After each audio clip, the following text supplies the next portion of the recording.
रोज़मर्रा की ज़िंदगी में हम तकनीक से जुड़े उपकरणों का इस्तेमाल करते हैं, जैसे टीवी, मोबाइल, कंप्यूटर इत्यादि।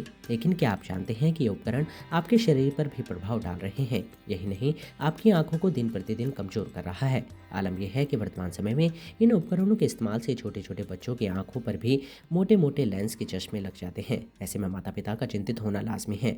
आज के समय में कंप्यूटर, लैपटॉप, मोबाइल का चलन बहुत ज़्यादा हो गया, जिसके कारण अक्सर हमारी आँखें कमज़ोर होने लगी। दूसरा, माँ-बाप अपने आप को अपने काम में इन्वॉल्व इतना हो गए, बच्चों की एक्टिविटीज़ उन्होंने बिल्कुल ख़त्म कर दी और बच्चों को सहलाने के लिए वो सबसे पहले उनके हाथ में मोबाइल दे देते हैं या टीवी चला कर के उसको बैठा देते हैं। शुरू में बच्चे को तो कुछ पता नहीं होता, लेकिन उसकी आँखें जो डेवलप होनी चाहिए, वो डेवलप नहीं हो पाती और आँखों की समस्या पहले हमारे समय में, हमारी क्लास में किसी बच्चे के चश्मा नहीं होता था। लेकिन अब आप क्लास में जाएँ तो बहुत बच्चों के आपको चश्मे मिल जाएँगे।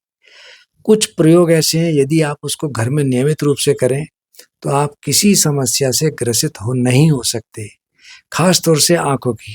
तो यदि कोई व्यक्ति बादाम, मिश्री, सौंफ और सफ़ेद मिर्च मिलाकर नियमित रूप से उसमें 1 चम्मच यदि गाय का घी मिल जाए तो बहुत ज़्यादा अच्छा। नियमित रूप से 1 से 2 चम्मच दूध के साथ सेवन करता रहे तो आँखों की समस्या नहीं सताती। दूसरा, आप जब पढ़ के सो जाते हैं, सुबह जब उठते हैं तो हमारे मुँह की सबसे अच्छी एंटीबायोटिक चीज़ है लार। उस लार से यदि हम अपनी आँख में अंजन करें तो हमारी आँखों की ज्योति बढ़ती है और यदि आप इसको 1 महीने लगा के देखेंगे तो आपकी आँखों का नंबर जो बढ़ा हुआ होगा, रुकने लगेगा और धीरे-धीरे नंबर घटने लगेगा। यदि किसी व्यक्ति को यदि मोतियाबिंद की शिकायत हो तो 1 लौंग मुँह पे रख लें।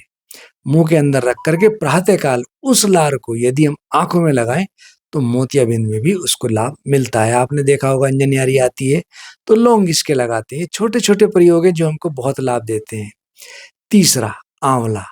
जो व्यक्ति आंवले का नियमित रूप से सेवन करता है, उसको विटामिन सी प्रचुर मात्रा में तो मिलता है क्योंकि आंवला एक ऐसा फल है, जिसको पकाने के बाद भी उसके विटामिन सी बिल्कुल भी कम नहीं होते। तो आंवले के सेवन से हमारी आँखों की ज्योति बहुत तेज़ी से बढ़ती है। चौथा, आयुर्वेद की एक बहुत प्रसिद्ध दवा है सप्तामृत लौह। सप्तामृत लौह इसके अंदर 7 चीज़ें होती हैं। अधिकतर फार्मेसी इसको बनाती है 5 चीज़ें डाल के। इसमें त्रिफला यानी कि हरड़, बहेड़ा और आंवला, ये तो 3 चीज़ हुई। चौथा हुआ मुलेठी और 5वां लौह भस्म। छठा गाय का घी और 7वां शहद। इसको मिला करके बनती है सप्तामृत लौह। अधिकतर फार्मेसी घी और शहद नहीं मिलाते। कमर्शियल बेस पे गाय का घी उपलब्ध नहीं होता, आप घर में इसको प्रयोग कर सकते हैं। घी और शहद विषम मात्रा में लें, 1 चम्मच शहद ले लें और तिहाई चम्मच घी ले लें। इसको मिलाकर सप्तामृत को मिला करके हम सेवन करें, ऊपर से दूध लें, तो बहुत लाभ मिलता है। 5वां, आंवला की रसायन। आंवले के चूर्ण में यदि हम 21 बार आंवले का रस डालें तो बनती है आंवला की रसायन। इसका जो प्रयोग व्यक्ति करता रहे, उसके शरीर का कल्प होता है, उसकी आँखों की ज्योति बढ़ती है, बाल टूटने रुकते हैं, नज़ला जुकाम दूर होता है, इम्यूनिटी पावर बहुत तेज़ी से बढ़ती है। और मैं अक्सर अपने पेशेंट को आंवला की रसायन के साथ सप्तामृत लौह मिला करके सेवन कराता हूँ। आँखों की किसी भी प्रकार की समस्या हो, उनको लाभ मिलता है। आप गुलाब जल अपने घर में लेकर के बनाएँ, गुलाब की पंखुड़ी लें, रात को उसको भिगो लें और कुकर के अंदर उसको रख दें। प्रातःकाल कुकर की सीटी जो है उसको निकाल लें और उसमें पाइप लगा दें और हल्की आँच पर उसको उबालें।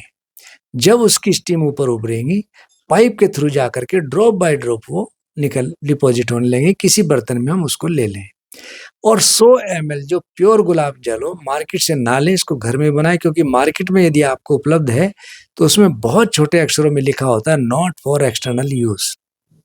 आप इसको ले लें और चुटकी भर लाल फिटकरी मिला करके आँखों में डालें, तो आपको आँखों की हर प्रकार की समस्या से निजात मिलने लगती है।